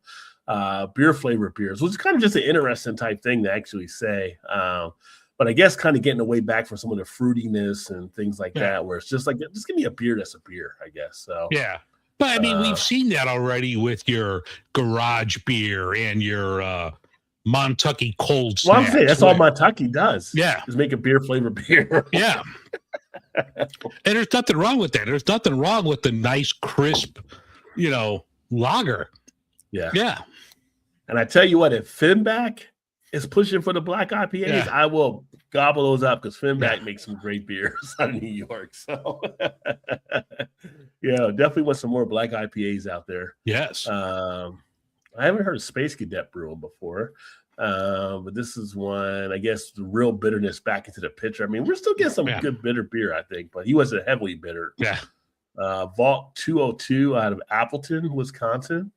Light, easy drinking European style lagers, mid to low ABV and affordable. I think a lot of people would like that as well. Yeah, but for distribution, you're not going to really get affordable because all the costs are the same. You still have to pay for the cans and everything else. It's not going to be, because it's low ABV. If you're buying it in cans, it's still going to be high because all the other costs are the same. The labor costs, everything else. Yeah, you're still going to pay for that. Right. Yeah. Right. Yeah. 6 Point Brooklyn, another good brewery there. Ultra sessionable and low ABV. Brewery X, that's another good brewery, Adam. So they had some pretty good brewers. I mean, these were all some top-notch breweries that they had kind of got in front of. Don't know about Night Glow in Brooklyn. I'm surprised they didn't go to Garrett, though, in Brooklyn to see what he thought. Yeah. Hopsteiner, New York City. So, yeah, it'd be interesting. I don't know what you guys are thinking out there as well, like what you're seeing. What would you like to see more coming down the pike as far as future beers? Let us know as well. Ryan says Street Side does and English. I need to get back over to Street Side. I haven't been over there since I've been back to Cincinnati, but Street Side does some fantastic beers for sure. One of my breweries like Baskin Robbins, the more varieties, the better. Never know what I'll be in the mood for. I can appreciate all of them if they're done well. Yeah. Yeah. It's like the Advent calendar is like a box of chocolates, right? Yeah. You never know what you're going to get. Yeah. Just made me think of that reading Ryan's information. They should name that like the beer box of chocolate Advent calendar. Yeah. So that was interesting there. And also here in Ohio, we had a story that was done about the Northeast Ohio's biggest beer and brewery stories. Some of the stuff that took place here. Which we had a good amount of stuff happening. This is up by our buddy Ginger Yeti. He's up in Cleveland area, but we've had we had the shutdown of Royal Docks, which was interesting because 2025, so what, about 4 or 5 years ago, Royal Docks was seen as one of the up-and-comers in brewing. Maybe right before COVID even, but they were like on the up and up, and then just like the bottom fell out. I mean, worse than like nothing bad like Sycamore's bottom falling out, but they fell out. With Sycamore, there's a bar in North Carolina that's getting some flack right now because they said they weren't going to stop selling Sycamore beer, but they were donating some of the proceeds to the rape thing, but they wanted to support the workers that were actually there, which I can understand that part of it too. But people down there are like, you can't have it both ways. You can't, this pedophile owner. Wait. Wife. I got to stop you right there. Not that that's not serious, but on the thing you have on the screen, if you look at the top right, is that an ad? I just saw Soul Glow. What on the top right? Here? No, like on here? the right. Yeah, right there. Keep that playing. I thought I saw Soul Glow. I'm like, wait. Is that coming to America? Coming to American Flashback? It's something with a dog. No, go to the beginning because it said Soul Glow. No. It did. Let me see. I think it's just ads that were going. All right, well, it was Soul Glow. I'm like, oh, Eric LaSalle, where are you? What did happen to that guy? Yeah. But yeah, but for Ohio, Royal Docks was a hit that was taken early this year. But on the upside, a lot of winning big at Great American Beer Fest. 21 medals went to Ohio breweries for Great American Beer Fest this year, with Fatheads winning 6 of them. We just talked about Fatheads and what they're doing. 5 medals along with one of the prestigious Brewery of the Year honors. So shout out to them. But beer in Ohio has got a good ways to go. The Brew Kettle, keep it moving. Brew Kettle is one I don't think I really talk about them as much on here, but they're another one that's a hidden secret here in Ohio that they really do some pretty good beers as well. Had a chance to meet their owners in the past. But they got a lot of good things that are actually happening. And they acquired Terrestrial Brewing out of Cleveland earlier this year. Also bought and reopened Acronym Brewing. So they're keeping some people alive and keeping some things happening. So shout out to them.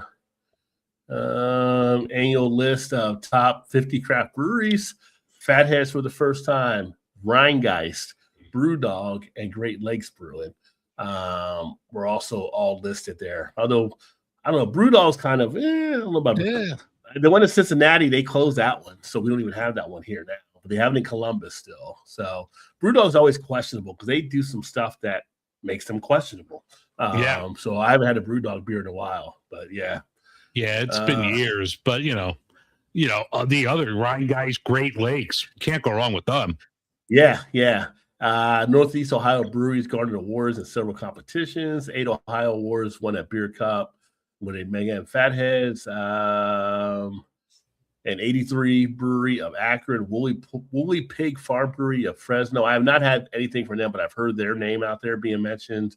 U.S. Beer Open Championship, Collision Brewing Company, Cleveland Oktoberfest, Fredtoberfest, Coveted Beer Best of Show. Fatheads won 4. Crushies are the awards that we actually do. We're judges for the Crushie Awards, so in different categories. A Fathead won 4 there. Bookhouse Brewing announced it's closing at the end of the year, casualty of financial challenges, but said the owner of Brewer Vaughn will become the brewer at Rocky River. So they're going into another area to reopen. But yeah, I mean, you say you're going to have some hits, you're going to have some losses. Let me see here. Magic City started in Barberton in 2017, moved to Akron in 2019, expanded with the Rabbit Hole with the former Arche Brewing. So they're still keeping it moving there. Destination Cleveland, 6th annual Cleveland Brewery Passport Program was the largest yet. 46 breweries participated. So if you're around that area, they have a passport program. You go to different breweries, you can get it stamped, and then you get like different things for doing it. So great opportunity for people to learn about the different breweries. Great Lakes did a revamping of its menu and decor, which I got to get to that brewery at some point. Oh, I've been there 3 times. I made a trip. And it was like I needed to go to Great Lakes. I needed to go to the Rock and Roll Hall of Fame. And I go to ballparks. That's one of the things I do. So I did in a day trip. I did Hall of Fame. I did Great Lakes. They just show Soul Glow. Okay, yeah. I'm sorry. Yeah, okay. Go ahead. Sorry. Soul Glow, just like we're about this generation. We see Soul Glow. I'm like, wait, is there Soul Glow? Soul Glow commercial right now. Yeah. And then I had to do Glow. I can hit that high note, man. And then I had to do well, at the time they were the Cleveland Indians. So, but that was like a great day trip right there because I knocked 3 things off my bucket list in one day. Well, did you go to Canton for the Football Hall of Fame? I've been there. Yes, I have. Okay. I was gonna say if you didn't, you have to come back again for that. Yeah, no, I did.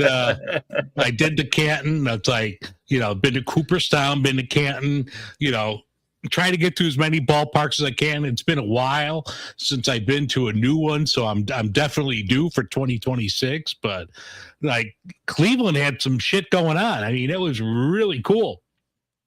They've done a lot of revamping in Cleveland from what I understand up there too. So, but like the Brew Kettle, I didn't realize it, but 30 years.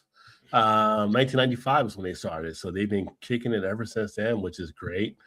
10 years for Paladin Brewing, 5 years for Ghost Tree Brewing. They have some of the anniversaries on here. Black Frog Brewing, shout out to Chris Harris there. I gotta get up. He does a sweet potato beer that everybody raves about. I gotta get up to Black Frog.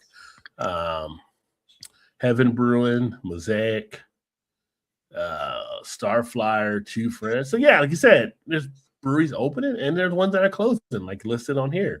Voodoo Cleveland Heights. There was also a Voodoo in Cincinnati that closed as well.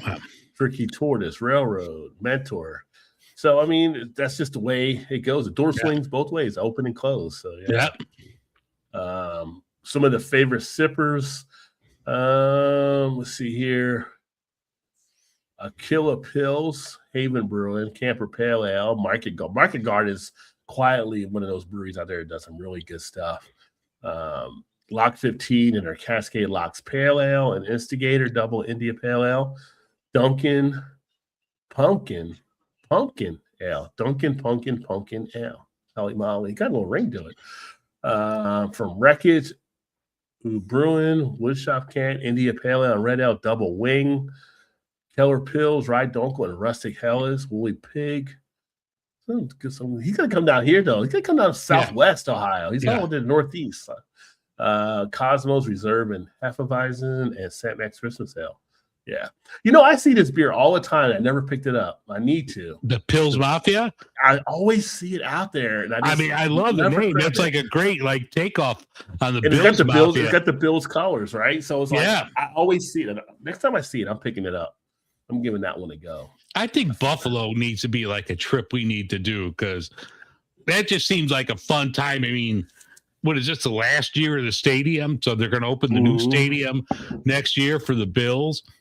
Get to Buffalo. We'll see Joe from the Beer Patrol. He's in Buffalo, and that just seems like a fun time. Yeah. Soul Glow classic. It is a classic. So I'm surprised Dave when he saw that there. I'm like, what are you talking about? And I saw it. It was like, I mean, I've got dual screens up because I have all the news on one side. So my little screen here, but I could see Soul Glow. I could see that shit from a mile away. Oh, that Narshad, he's a little Deb. Yeah, he says, Dave, your hair will look great with a little Soul Glow. I thought had hair, Ryan. You see this shit? I got nothing back here. Come on, Dave, let your soul glow. Yeah. I had a perm back in the day, back in the 80s. I had a perm. I had that white man, Bert Convey, who was another white dude that had the big perm. I had a perm. So I could have used some Soul Glow back then. I'm just imagining you with the perm going to the club on a Friday night. Oh yeah, right. The butterfly collar, shirt open, gold chains right there.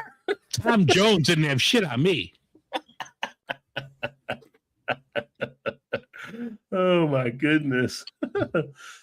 So the last story that we actually have here, pull us up. This was something that just happened recently, which I'm not mad at. I mean, you got to make sure things are taken care of. And Central Ohio Brewery that banned non-service, and this was actually done in Combustion, which Combustion does some good beers as well, after multiple safety incidents, right? So the dogs that people were bringing, I guess a few of them bit a few people, and did this, not just the staff, but some children as well. And they made a big decision, no, if you're not a service animal, we can't have you bringing your dog in anymore. Any thoughts?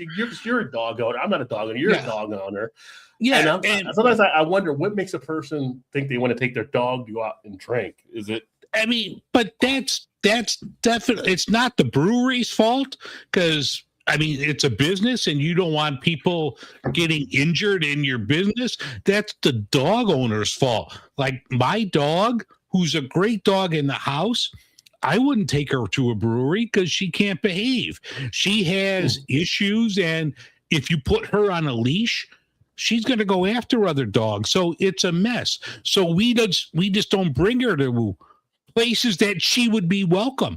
That's the owner's fault, because you're fucking entitled and think everybody wants to see your dog or your bratty kid. Leave the shit at home. I just want to go over to the kids. Well. I'm going full into it. That's not the brewery's fault. That's not anyone's fault but your own for bringing your fucking kid running around, causing chaos and your dog. Leave the shit at home. You know who your kids and your dogs are. I couldn't bring Moira to a bar. I could bring her here to me because she's cool with me, but she's not going to be cool to another dog. Have you ever thought about bringing Moira to one before? No. And it was kind of no, because I know it never crossed your mind. Okay, I know how she is around other dogs, and if I took her off the leash, she would be cool. I'm not going to take her off the leash because you don't want it running out or whatever. You're like in an outdoor public place. So Right. it's just something we choose, my wife and I choose not to do. But I mean, it's not the brew. If anybody gives the brewery shit about this, you got to blame the owners, the dog Right. owners and the kid owners. Yeah. I don't have any kids, so I can call them owners. They're yours. No, looking at this here, like the quote on here, as a dog owner, I wish more places did this. One user wrote, "People have no control over their animals, and they keep Yeah. bringing them more and more places. It's insane. Hey, that's what Yeah. you're hitting on right there and Yeah. stuff." And it's I kind mean, of I like, love seeing other dogs at like breweries, and like my wife and I are like almost like shedding a tear. Like we wish we could bring Moira there, but she just can't behave. So we're not going to do it. But like when you see well-behaved dogs, it's like fun. Like it just like brings the energy and the stress level down. You see like a cool dog, there's nothing better than that. But you don't want to be sitting there with like your wife or whomever you're out with and just seeing some dog run amok and barking and all that. Who needs that shit? yeah, true. Well, the article itself also drew that contrast there as well. Like it mentions here, Eastside Brewing, which one we talked about before, where they banned children in this tap room after 7, Yeah. because of widespread attention and some criticism. But they were like damaging some stuff there too, I believe. Yeah. But there's like it's a mixed message here. Some that allow visitors, they say like Brewdog or Seventh Son, Land Grant, Hoof Hearted. But yeah, I mean, if it's something where it's damaging and it's causing issues, they're biting. Yeah. Your worker safety, your public safety. I got no problem with them actually doing it. I think, I just don't understand, and maybe because I don't have a dog from a non-dog owner perspective, why people feel the need to take their pets with them when they leave the house. Oh yeah. I mean, you I just see don't, it. as like, I don't know why that. I don't know. I mean, I see it. I see people going to Kroger sometimes. They have a dog with. Yeah. I'm like, what is the need? It's like, is there something that's not secure that you feel you have to bring your dog with you? Like, why do you have to do that? Like when I was a kid growing up, like your dog stayed at home, dog stayed in the backyard, wherever. You didn't take your dog anywhere like it is nowadays. Yeah. And I'm a dog owner. Like, Ruby and I, when it's time to go out, we go out. Here's a stick. We'll see you in a couple hours, Yeah. Right. And it would be different if we knew she didn't have behavioral issues. It might be different, but we know from the minute we adopted her, all right, this is going to be some work. And so we, as owners, she's our baby. I don't even want to say it. She's an owner. The dog is my child, but I'm not going to subject her because it's a lot of stress on the dog and it's stress on everybody else. Who needs that shit? I would not put a brewery or anybody else through that nonsense. Right. Well, it's like, thank you, Dave. The summer I started to notice a problem with dogs and breweries in my own friend circle. Not Todd and Shannon. I don't think. I don't think Todd and Shannon. They don't take their dog out that I'm familiar with. I don't believe they take their dogs anywhere. But it's just kind of crazy just seeing some of the stuff. And like I said, I've seen dogs out of stuff, and a lot of dogs that have been just fine there. So I've never seen where there's an issue where a dog went after people or something like that. But you think about it. So if you take a dog out, and here's the thing: the dog and you get the kids in the brewery, right? Well, when you're like a little kid and you see a dog, most of the kids, 95% of them want to go pet that dog. Or play that puppy, dog or puppy, right? And they start grabbing at it, and like you get a dog that's kind of not used to being in that position, or if it's a rescue dog, maybe there's some stuff in the dog's mind from back in the day, and kids go at it. Like we say, like don't grab a dog's tail. Like kids will grab a dog, like. It's just like you're putting two things together. You just hope they don't explode, but you really don't know if it's going to happen or not. And it's like, why put yourself in that position? The easiest way to avoid it happening is not to have either. Yeah. Just don't have either there. And it's kind of like, and it's, I sit there sometimes when I'm at a brewery and I see some of the parents and they come in with their kids just to kind of watch just how it happens, right? You're there with your beer, you're taking in the view, you're just kind of observing, and it's just like the parents are walking around drinking all that stuff, and you see the kids start to wander, and you're like, wonder if this parent's going to notice this kid's wandering away from him. Yeah. And they don't. And it's like, then there's like, Johnny, Kevin. and then they're trying to chase down the kid, and it's just like, and I've seen some parents that were good parents. They saw the kid walk up and they follow behind, or they go get the kid, or say, no, don't do that, don't do this, whatever. They bring the kid back. But kids are just going to be kids. Dogs are just going to be dogs. They're going to just do what they're doing, right? So it's always up to the parent or the owner to have control of that situation. Yeah. And if you don't, you can't come. You can't do it. Like, so then leave your dog at home, or you stay home and just, hang at home with the dog. Well, I haven't heard of them getting anybody like sending any hate emails or something like that. Like, we did the story about the kids at 7. Some people were like, "Oh, you don't like kids," blah blah blah. We're like, no, it's a safety factor. Plus, kids are breaking shit. They're breaking stuff all the time. So you got glass, you got liquor. Yeah, and it's like Ryan. Like if Ryan's still here, like he knows how Sam Adams is. I was down there. We were down there at Sam Adams when they had a few things over the last couple of months, and I was watching kids out there just like almost tossing the cornhole bags out in the street and stuff, just out there like with one mom trying to watch like 2 or 3 kids. And it's kind of like, now what if your patrons came and they wanted to play corn? They can't play because these kids are running around doing stuff. Because you got kids throwing shit out. Yeah. Right. So it's like, I would rather have the patrons that are spending the dollars being able to have access to whatever they want access to than one parent or 2 parents bringing their kids that are just not doing anything and taking up space. But that's just me. That's just me. So. Put the kids on a leash. Let the dogs run free. I haven't seen a kid on a leash since the airport. I know you've seen it times at the airport. I haven't seen it a lot lately, but and I was off this week. Thank God I've been on vacation. I just heard today they have like a bunch of delays taking place with the storms. New York got hit. Yeah. But then that would go through the other airports though too, right? Because their flights are now offsetting everything else. So Well, I saw that earlier, so I pulled up the portal for the company I work with. Like, we didn't cancel a lot out of O'Hare. So it must have all been like yesterday, but like, sucks to be them. I'm on vacation this week. Yeah, good week to be on vacation for sure. Yeah. Tomorrow will be a crazy day as everybody tries to get back to go to work on Monday, I guess. But that sucks to be them. Me, I go to the airport bar, call the office. I might not get back. So just so you know. Oh, I never seen anybody bring the kids to Sam Adams, Water Monsters, though it takes the family-friendly thing a bit too far. No, actually, right. I've seen kids at Sam Adams, but outside of Sam Adams in Cincinnati, they have like now they brought them in because of the cold, but they have the cornhole kids stuff out there. And I've seen kids out there running around throwing the bags and stuff. And when I went there for Utopia's weekend, people had kids, actually. When I went there Saturday, I'm like, you got Utopias here. People are coming down for the anniversary thing. And you literally had some people come in and had like a baby with them. And it's like, well, who's sampling the Utopia and who's babysitting? I know both of you ain't sampling the Utopia if you got to take care of this baby around here, right? Oh, yeah. Yeah, so it's... that kid's having a good time breastfeeding. I went there. Give me some of that good juice. Yeah. But I've seen kids there. I haven't been to Wandering Monsters yet. I need to get over to Wandering Monsters. And there's some breweries that do good being kid friendly. I think at like Mad Tree, they have kids out there, and there's like stuff that's usually fine that I've seen. But it's kind of like if you're going to a brewery, let's say you're going to a brewery and they don't serve food. Why would you bring a kid there?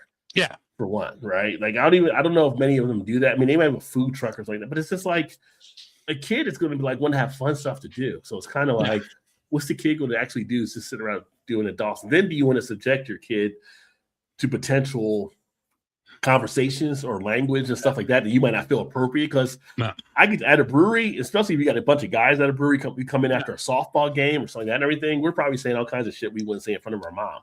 Yeah, so you got your kid in there hearing some stuff that might be going on. So and then like I don't want to sit there and like have to watch what I'm saying because there's a bunch of kids around. This is like an adult environment. Right. And so it's kind of like, that changes. And I know people that left because there were too many kids. We actually went to one of the places that we're near is called Nine Giant. And Ryan, Nine Giant. And we went there one night for dinner, and then people started coming in with these kids. So it got to be too many. It was like, okay, we're out. So you end up having people leave that could be actually put more money into your brewery or more patronage when you have that. So, The kid's not buying beer. The kid's not buying beer. No, Yeah. no. And cheers to JP. Happy holiday, my friend. Great to see Happy you, brother. holidays. Hope all is well. Hope you and Fifi had a great Christmas. And your kids. Let me see here. Okay. You might be onto something there, though, Ryan. Yeah, Kids that's a might good be point. a good reason to drink each other. That's a valid point. Oh, yeah. Mad Trees location South Park does a good job providing kid-friendly spaces, both inside and out. Yeah, some breweries have done a good job of encompassing it and welcoming kids to actually fit that scenario, right? So kudos to them because they're taking on that responsibility. I don't know if they're going to be enjoying it as much, but they are welcoming that. And Ryan said, go 9 Giant next week, actually. Oh, okay. Hey, if you want to try to connect, let me know. I'm actually 5 minutes from 9 Giant. So, and actually, I just found out 9 Giant has the Fermentorium, which is on the other side of 9 Giant, which has their other beers that they don't really have, I think, kids in that one, but some of their higher ABV type stuff, which is next to the ice cream shop. So I have to head over there at some point anyway to check them out. What you just crack open? I just did another Sierra Nevada. Trail This Pass? the IP. Yeah, the Trail Pass IPA. That one's solid. Okay. No funny faces out of that. No weird dank smell coming off of that one, huh? Yeah. Yeah. But no, it's it's interesting. I saved that story for the last one because I feel like going into the next year, we'll still be talking about kids and dogs and breweries. Oh yeah. Yeah. Yeah, the Fermentory is great. Some great experimental stuff. We'll be boosting both next. Okay. Visiting, not boosting. I'm trying to say, you taking stuff out when you come in? Like, boosting in New Jersey means something different, Yeah. That's like some Goodfellas talk right there. Yeah. But It's the Lufthansa heist. Yeah. yeah. It doesn't matter. It's all profit. Yeah. I can watch Yeah. Goodfellas all the time. Like, Yeah. if I catch part of it on, I sit there and I'm like, I'm hooked Oh, into it for the rest of it. Goodfellas, Oh, yeah. Tombstone, Josie Wales. Those are my kind of Oh things. yeah. where Oh, Josie Wales. Yeah. Who's the other one? The Pale Rider. Pale Rider. Yes. There you Yeah. go. Nothing like a good piece of hickory. Yeah. Buzzard's got to eat. Yeah. Yeah. It's funny is I'll watch those and I'll get into it and I'll just start quoting while I'm watching it. And she's just like, are you going to watch this again? You're like, yeah, it's, Yeah. I quote the lines. I know the movie, Yeah. but it's still good every time I watch it. Yeah. Hunt for Yeah. Red October. Every time Yeah. that comes on. All right, I'm in. Yeah. Yeah. I kind of want to go back and watch the old Shining movie now because I just got done. Oh yeah. Just got done watching Welcome to Derry and watching the It movies, and I'm like, it's a little bit different because they kind of did a different thing from what Stephen King wanted for Shining, but it's still such a great movie. So Yeah. yeah, I still get like the heart pounding when Scatman goes out into the kitchen area and is like, "Don't go past that pole! Don't go past that pole!"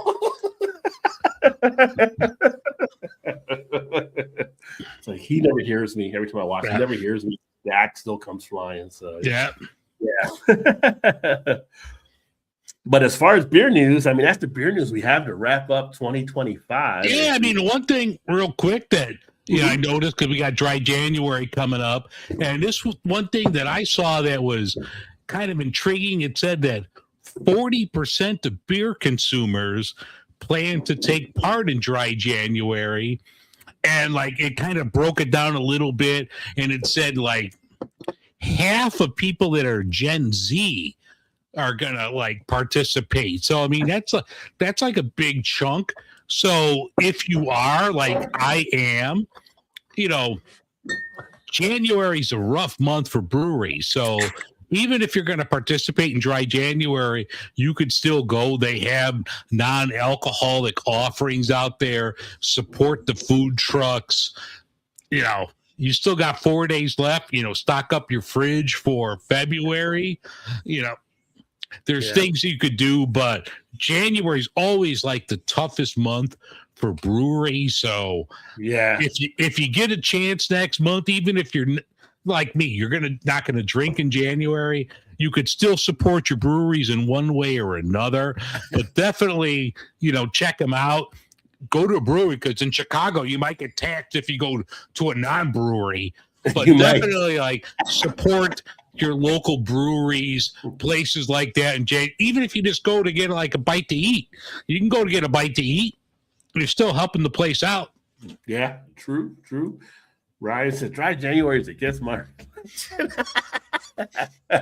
Well, I'll still be drinking some, but I do moderate. I do work in more than non-alcoholic beer, so you can do that too. I mean, you might not want to go full dry January, Yeah. But if you want to break up the routine, you can definitely still moderate. There's some good NA options that are out there as well, and as some of you have taken me up on before, with Go Brewing. You can watch any of the Go Brewing videos on my channel, and I have a code in there in the description to get you a discount. Dave has them on his channel, Beer in Front, I'm sure, as well.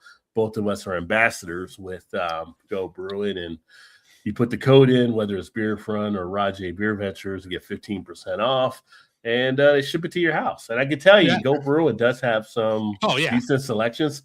I would still say the sours are the best one I've had thus far still. The winter IPA I'm going through, it's okay. It's decent. The winter IPA I have right now, and the review will be upcoming shortly on it as a preview. It's more, to me, of a kind of a seltzer hop water type blend. I pick up kind of the seltzer and the hop water type thing. So it's not terrible. Because I do like some of the hop water type things, but it's just not fully there on the beer one. On this one, I've had other ones that were better off on it. So it's again, no brewery is going to always be perfect for you either, for the most part. I mean, you might find something that might be a little off kilter, might still be a good beer, but just not where you want it to be. Yeah. And that's how this beer was.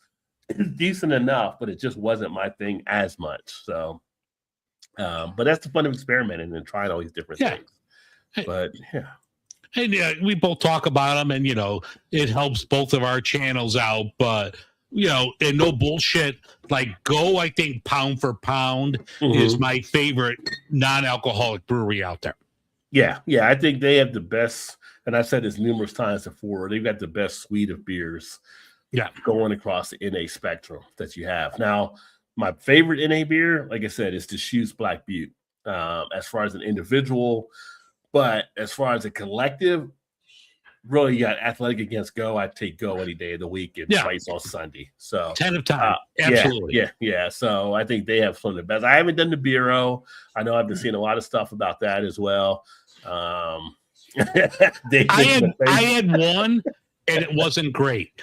But it's not to say it was bad. It was better than O'Doul's or Sharps, but it wasn't my thing. I think there are better NA options out there if that's the road you want to choose. Like this one right here from Sierra Nevada, Trail Pass IPA, solid. I would drink this all the time. It's a great beer. Yeah, that, like I said, that earlier I said like the Sam Adams, Just the Haze, supposed to be pretty good as well. I haven't tried that one yet, but people have told me that have done it and have really liked that one. So, I experiment because you got to moderate. You can't be all heavy on the beer, right? You got to make sure your body keeps that balance.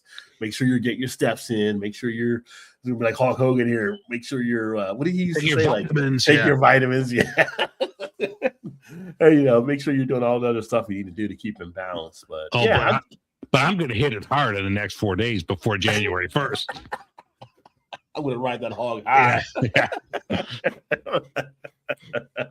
No, definitely. And that's what we got for the beer news. Anything else you want to mention on here? Anything you got upcoming? No, I'm going to talk to the guy from the Brewers Association, hopefully in about a week and a half. So I'll have that out on the show. Even though I'm doing dry January, I have a ton of videos and a ton of beers recorded that's in the can. So it's just going to be the regular content that's coming out. I'll sprinkle in some NA stuff along the way, but it's just going to be regular thing on my channel. Okay. And Ryan said, I heard great things about Ryan Guys. Not a call offering the Ghost, I think Ghost Pills, I believe. I haven't tried them yet either, But Ryan Geist, I'm actually interested. I need to try to connect with them to get them on because they also had came out with the THC option. All So right. I wonder how they're being affected with this whole thing. Oh yeah, Ohio, definitely. Yeah. Yeah. But on my end, more stuff being lined up coming up here shortly. Actually, in a talk with one of the malt houses. So for all you that like homebrew, hopefully have them on, kind of talk about what they're doing in the homebrewing type thing, but also been wanting to get more ingredient focused type things. So I'm going to try to get some more pop people on here in 2026, but we're going to go with the malt thing. Also, I mentioned earlier, Julie from Kick Fizz, we're talking about getting her on. We'll talk about her THC out in Colorado, what they're doing on the drinks there. And a couple other things I'm lining up. Also, you'll be seeing some other stuff I'll be sharing out there that I won't make it a fully known as of yet, but I basically going to be a contributor writer, it looks like, next year for one of the industry magazines. So I'll be sharing stuff on that as well, and then a few other things that are taking place. So not that I had enough stuff to do before, but apparently I'm taking on more stuff now to get more beer things actually happen out for you guys. So stay tuned for all of that, and a shout out, good night to you as well, Ryan. Great to have you on, and we got to get you on here with Cincy Brew Dad, so we'll get something set up to get you guys on as well and talk about what you're doing here in Cincinnati. But stay tuned. 2026 should be more promising stuff to bring to the channel, and I can't believe I'll be going into my 11th year next year. Well, these go to 11. Yeah, turn it to 11. Yeah. Little spinal tap for all you millennials out there. I'm just saying. Don't know what it is? Ask your mom or dad. Yeah. All right, we'll sign off here. Well, I'm going to drink a little beer after hours. I don't know if you got to hang out or you're going to leave. Yeah, I'm going to visit another room for a minute, but I'll be right back in 2 minutes. But Happy New Year, everybody. Have a great 2026. And remember, be safe out there. Don't drive if you don't have to drive. Yeah. Obviously, if you're going to drink, get Uber, get Lyft. I was actually trying to find for my Facebook page earlier, but I don't think I still have it. But last year they gave me a code to put out there for people that might need it. If I find it, I'll put that on the Facebook page or Instagram or something like that. But be safe out there. There's already craziness that we're seeing from Christmas weekend of people driving, doing stupid stuff. So not worth it. Not worth it. And don't be that person. Yeah, don't be that person. Yeah, if you don't crash and you get a DUI, it'll be even that much more that you got to, flip your life over. So don't do it. Just don't. Yeah. So that being said, we are out of here. Have a great New Year's, and we will talk to you in the new year. Cheers, everybody. Cheers.